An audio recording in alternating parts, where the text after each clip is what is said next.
Hello दोस्तों, आज हम लोग आए हैं महाकाल लोक कॉरिडोर। जैसा कि आप देख सकते हैं चारों तरफ का व्यू जो है बहुत ही शानदार है। सुबह के 8 बज रहे हैं और हम लोग कॉरिडोर घूमने आ चुके हैं। बाबा महाकाल के दर्शन करें और उसके जस्ट ही बगल में कॉरिडोर है। आप कॉरिडोर भी घूम सकते हैं। चलिए दोस्तों आगे दिखाते हैं अद्भुत दृश्य। महाकाल लोक कॉरिडोर काफ़ी भव्य है। कॉरिडोर में भगवान शिव से जुड़ी कई मूर्तियां लगाई गई हैं जो अलग अलग अपनी कहानी बताती हैं और भक्तों को भगवान शिव से जोड़ती हैं। तो आइए जानते हैं इस कॉरिडोर में क्या है खास। देश का सबसे लंबा कॉरिडोर महाकालेश्वर मंदिर के कॉरिडोर को देश का सबसे लंबा कॉरिडोर माना जा रहा है। यह 920 मीटर लंबा है, जबकि वाराणसी का काशी विश्वनाथ मंदिर की लंबाई 300 मीटर है। महाकालेश्वर कॉरिडोर के अंदर भगवान शिव की 200 फीट की प्रतिमा है और साथ में ही 108 भव्य पिलर भी हैं। एक तरफ भगवान शिव की प्रतिमा है और दूसरी तरफ भव्य पिलर भी हैं। इसके अलावा करीब 190 अन्य शिव मूर्तियां भी हैं। इसमें जो 108 स्तंभ लगाए गए हैं वो शिव की मुद्राएं बताते हैं। अब ऐसी व्यवस्था की गई है 2 लाख लोग एक साथ दर्शन कर सकते हैं। यहाँ बनाई गई मूर्तियाँ खास तरह के फाइबर से बनाई गई हैं। यहाँ सप्त ऋषियों की मूर्तियाँ भी हैं। यह रात में जो लाइट जलती है उससे पूरा कॉरिडोर जगमग हो उठता है और नज़ारा देखने लायक होता है।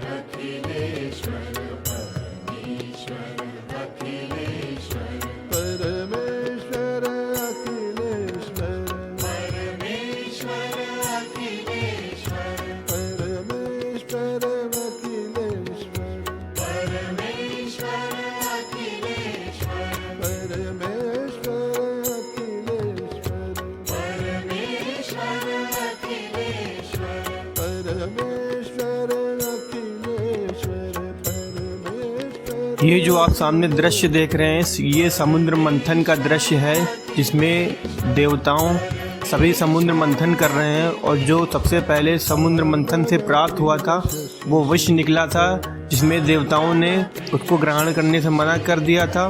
तो शिव जी ने उसको अपने कंठ में फिर धारण किया।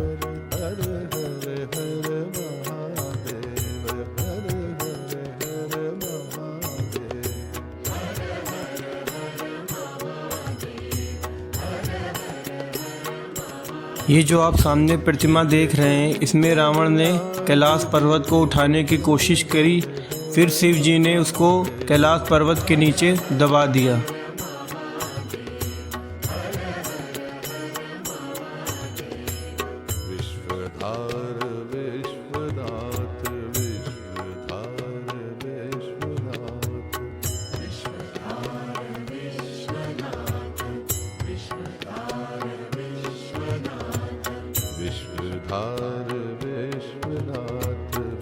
आगे चलिए आपको दिखाते हैं बहुत ही खूबसूरत दृश्य। ये जो दृश्य आप देख रहे हैं ये शिव जी की बारात का दृश्य है।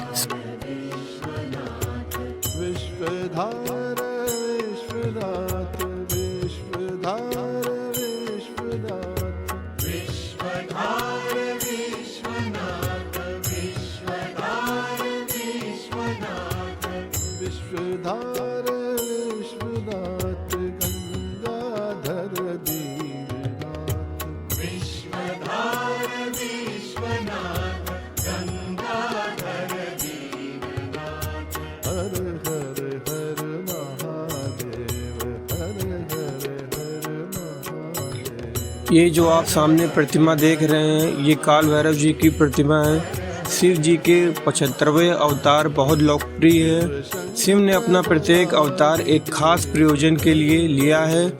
उनके 5वें अवतार काल भैरव माने जाते हैं। काल भैरव विनाश से जुड़ा हुआ उग्र रूप है, लेकिन काल भैरव अवतार की एक और विशेषता है जो कि बहुत जल्दी प्रसन्न हो जाते हैं। भगवान शिव संहार के देवता हैं, इसीलिए उनका उग्र होना स्वाभाविक है। अब तो वो अपना काल भैरव रूप रखते हैं।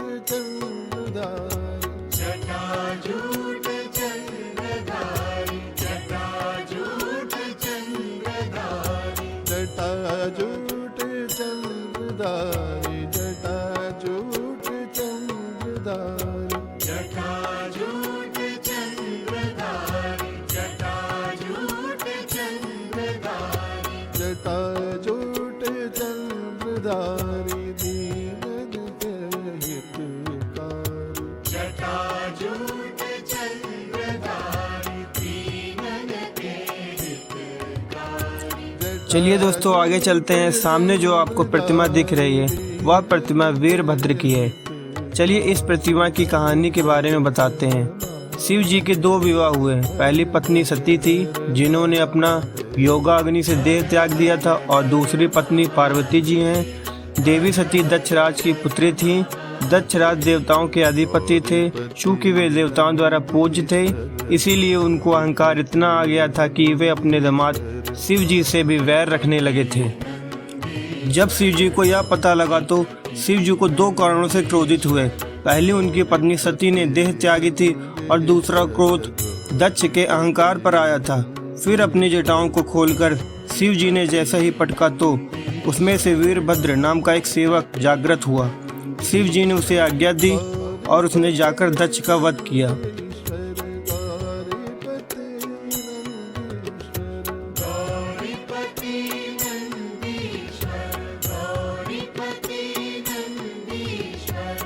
आप जो चारों ओर बैठे ऋषि देख रहे हैं, हिंदू मान्यताओं के अनुसार सप्त ऋषियों की उत्पत्ति ब्रह्मा जी के मस्तिष्क से हुई थी।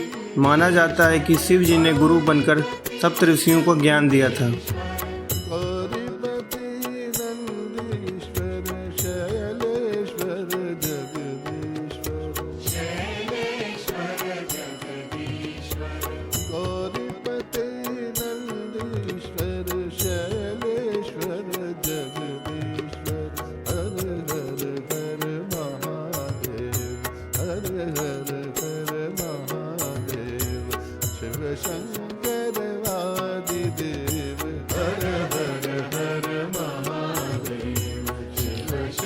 ये जो आपको सामने खूबसूरत दृश्य दिख रहा है, इसको कमल सरोवर कहते हैं। इसमें शिव जी हम लोगों को बता रहे हैं कि हम लोगों को अपने मन को कैसे नियंत्रित रखना है। अगर हम शांति के तलाश में हैं तो इस प्रतिमा के सामने बैठकर हम अपने मन को नियंत्रित कर सकते हैं।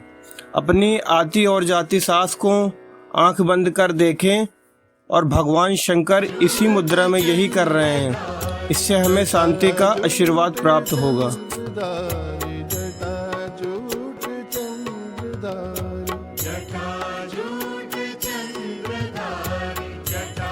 चलिए दोस्तों अब चलते हैं त्रिवेणी मंडप की ओर।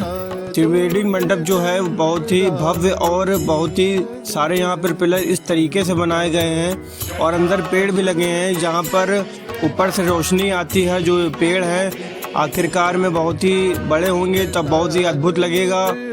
ये मंडप जो है बहुत ही शांति भरा मंडप है। यहाँ पर ओम का उच्चारण चलता रहता है, जहाँ पर आप 10 से 15 मिनट बैठ के शांति से ध्यान लगा सकते हैं।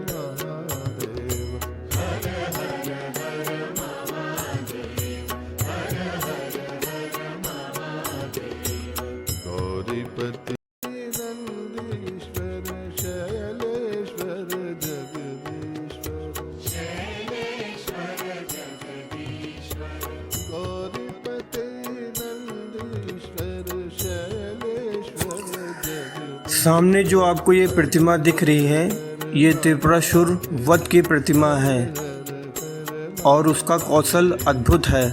शिव एक रथ पर बैठे हुए हैं, और रथ भी ऐसा है जिसके पहियों पर सूर्य और चंद्र बने हुए हैं, और चारों दिक्पाल घोड़े भी हैं। विष्णु जी इसमें बाण बने हुए हैं, और अन्य देवताओं भी इसमें अपना अपना योगदान दे रहे हैं। इसीलिए जो ये रथ है यह अनूठा है, और चलाने वाले हमारे शिव थे।